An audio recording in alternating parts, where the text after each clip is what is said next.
ابن سمان الکلبی کہتے ہیں کہ ایک دن حضور پاک صلی اللہ علیہ وسلم نے دجال کے بارے میں ذکر کیا. اونچاریوں نے اوپر نیچے ہر چیز اس کے بارے میں بیان کی، اور بیان میں اتنی تاثیر تھی ہم نے سمجھا کہ شاید یہ جو باغ ہے نا کھجوروں کا، ابھی اسی میں دجال کھڑا ہے. حضور پاک نے فرمایا دجال کے علاوہ مجھے اور چیزیں ہیں جس کا مجھے ڈر ہے تم پر. دجال بھی فتنہ ہے لیکن اس کے علاوہ بھی اور چیزیں ہیں جس سے مجھے اپنی امت پہ خوف ہے. فَإِن يَخْرُجْ وَأَنَا فِيكُمْ، اگر دجال نکلا اور میں موجود ہوا، میری زندگی میں آیا، پھر تو میں ہی اس کا مقابلہ کروں گا، میں ہی کافی ہوں. لیکن اگر وہ نکلا اور میں موجود نہ ہوا، یعنی میری موت کے بعد، وفات کے بعد آیا، تو پھر ہر بندہ جو ہے وہ اپنی طرف سے اس کا دفاع کرے گا. اللہ تبارک و تعالیٰ میرے خلیفہ ہیں، ہر مسلمان پر نگہبان ہیں، نگران ہیں، اللہ مدد فرمائیں گے.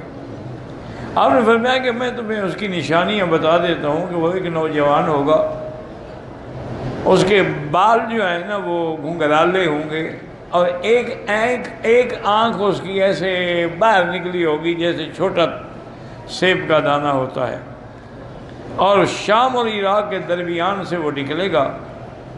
اس کے بعد پھر وہ یمین شمال ساری دنیا میں جائے گا، کیونکہ دجال جو ہے وہ پوری دنیا میں جائے گا. اس کو جیسے کہ ابلیس لعین کو اللہ نے استدراجی قوت عطا فرمائی ہے کہ وہ جہاں چاہے جا سکتا ہے، اسی طرح دجال کو بھی ایک استدراجی قوت ہوگی کہ وہ بھی جہاں جائے جا سکتا ہے. تو ساری دنیا کو نعوذ باللہ وہ پھرے گا. اور ایک قوت اس کے بعد یہ بھی ہوگی کہ وہ زمین کو اگر آرڈر کرے گا، حکم کرے گا کہ اخرجی کنوزہ، کہ اپنے خزانے باہر نکالو، تو زمین کے اندر جو بھی دفن ہے، موتا ہے یا سونا چاندی ہے، سب باہر پڑا ہوگا. اور دریاؤں کو جو خشک ہو چکے ہیں حکم کرے گا چلو تو وہ چل پڑیں گے. یعنی اس کے پاس یہ قوت ہوگی استدراجی. اسی کو دیکھ کے لوگ جو ہے وہ گمراہ ہوں گے اور زیادہ سے زیادہ برباد ہوں گے. اور اصل اس کا جو ہے وہ یہود سے ہوگا. اور اس کے بعد حضور نے فرمایا کہ وہ اس میں یعنی جب مکہ اور مدینے کا رخ کرے گا نا تو اس میں وہ نہیں داخل ہو سکے گا. لا يدخلها الطاعون ولا الدجال. حضور نے فرمایا نہ تو طاعون کی بیماری داخل ہوگی اور نہ ہی دجال آئے گا. الا انقابها الملائکہ، مکے اور مدینے کی سرحد پر، اس کے حرم کی حدود پر اللہ کے فرشتے پہرا دے کے کھڑے ہوں گے. اگر وہ آنے کی کوشش کرے گا تو اس کو بھگا دیں گے. تو اس لیے مکہ اور مدینہ منورہ میں دجال داخل نہیں ہوگا.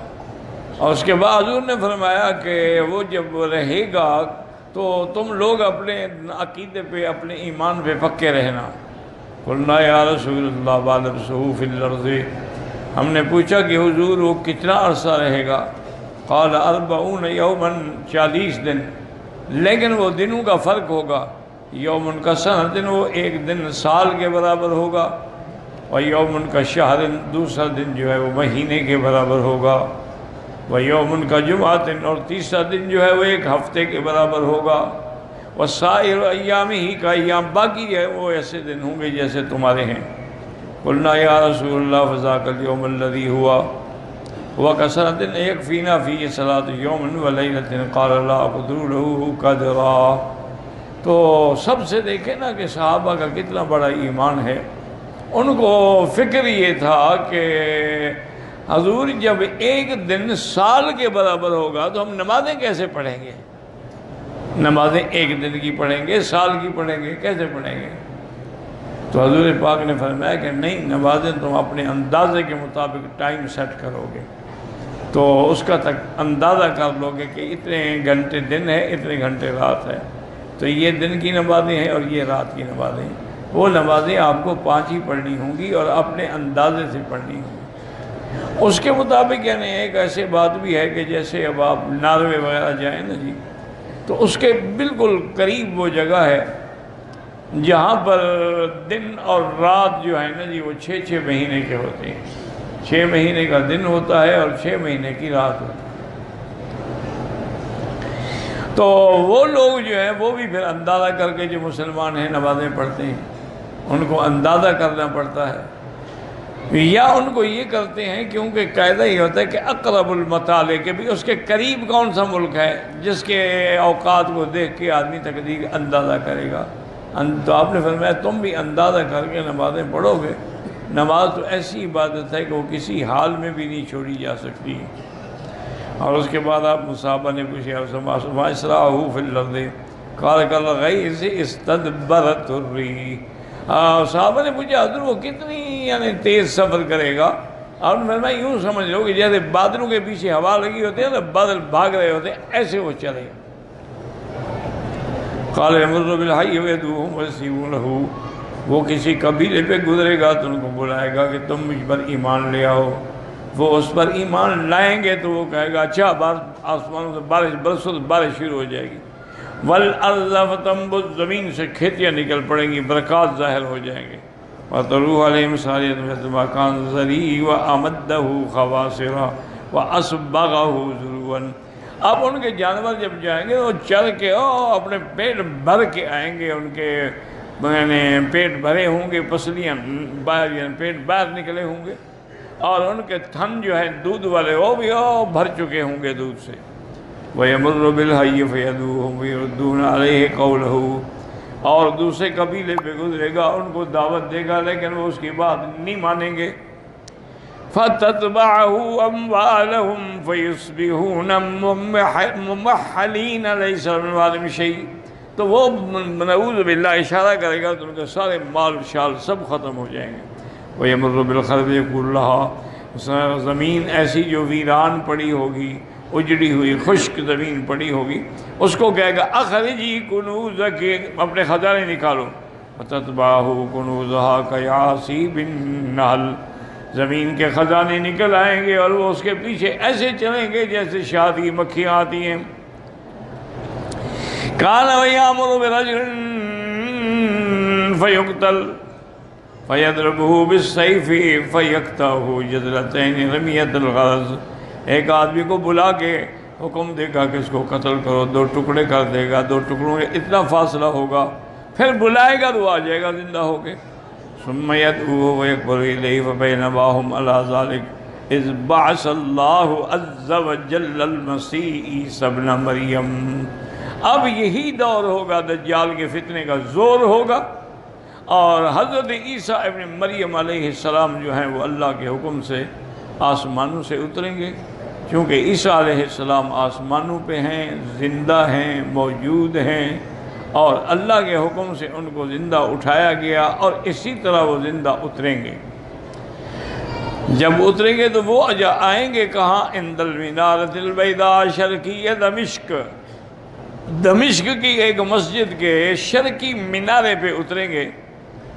بین معروضتین واضعا یدیہ علی اجنحۃ ملکین، دو چادریں آپ نے پہنی ہوں گی اور دو فرشتوں کے کندھوں پہ ہاتھ رکھا ہوگا۔ فَيَتْبَعُهُ فَيُدْرِكُهُ فَيَقْتُلُهُ عِنْدَ بَابِ لُدِّ الشَّرْقِ۔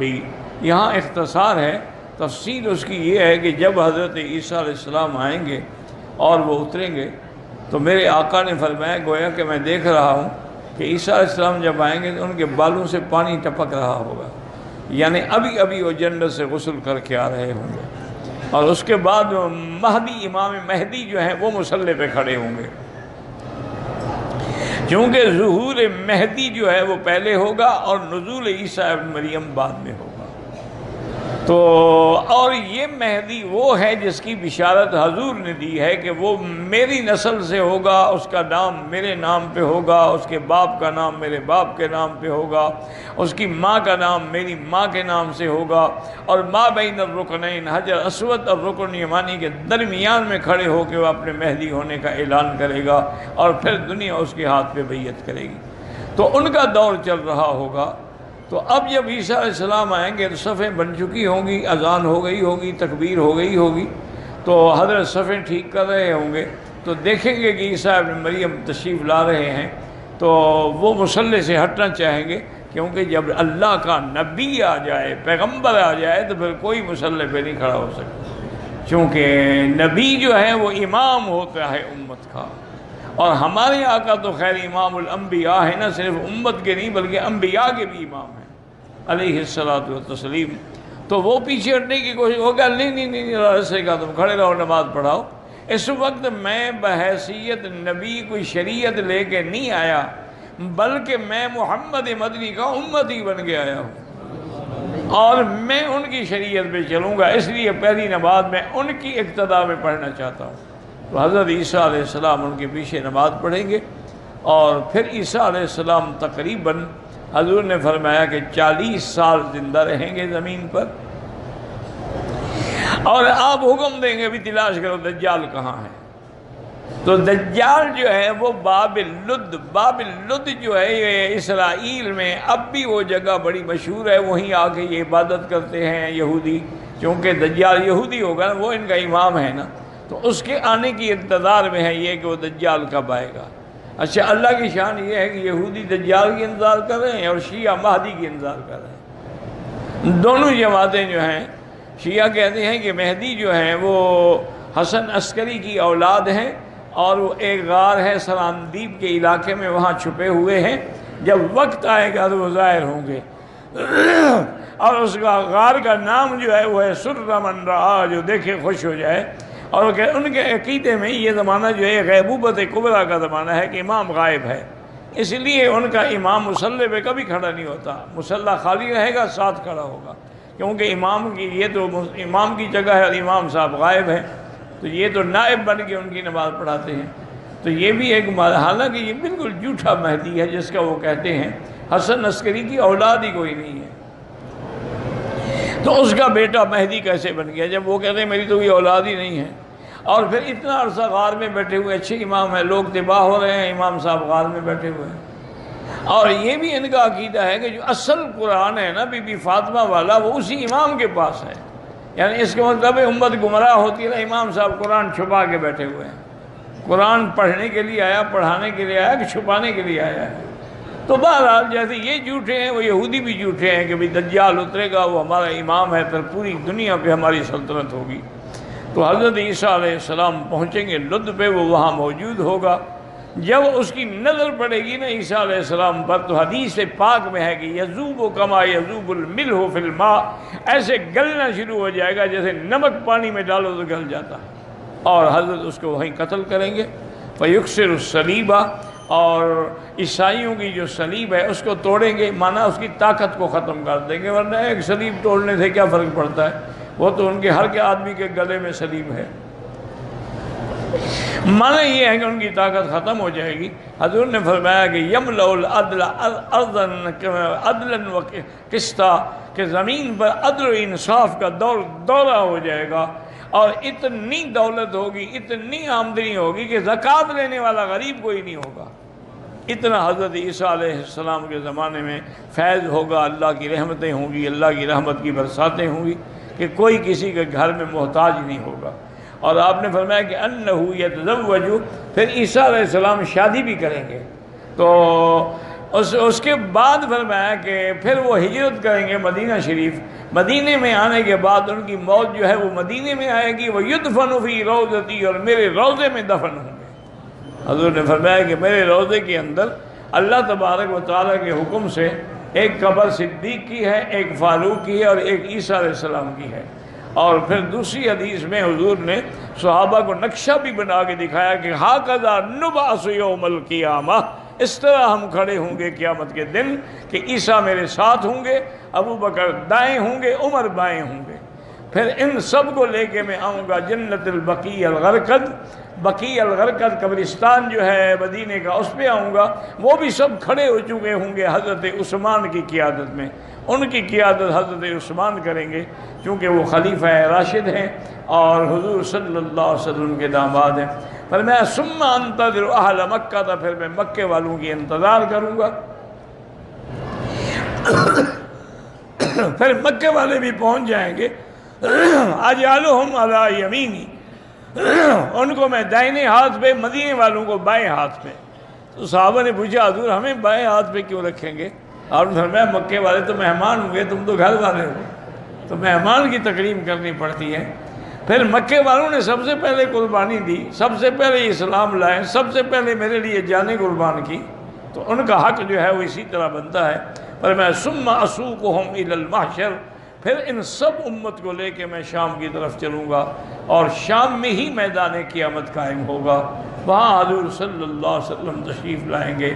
اللہ تبارک و تعالی ہر مسلمان کا خاتمہ ایمان پہ فرمائیں، اور سرکار دو عالم صلی اللہ علیہ وسلم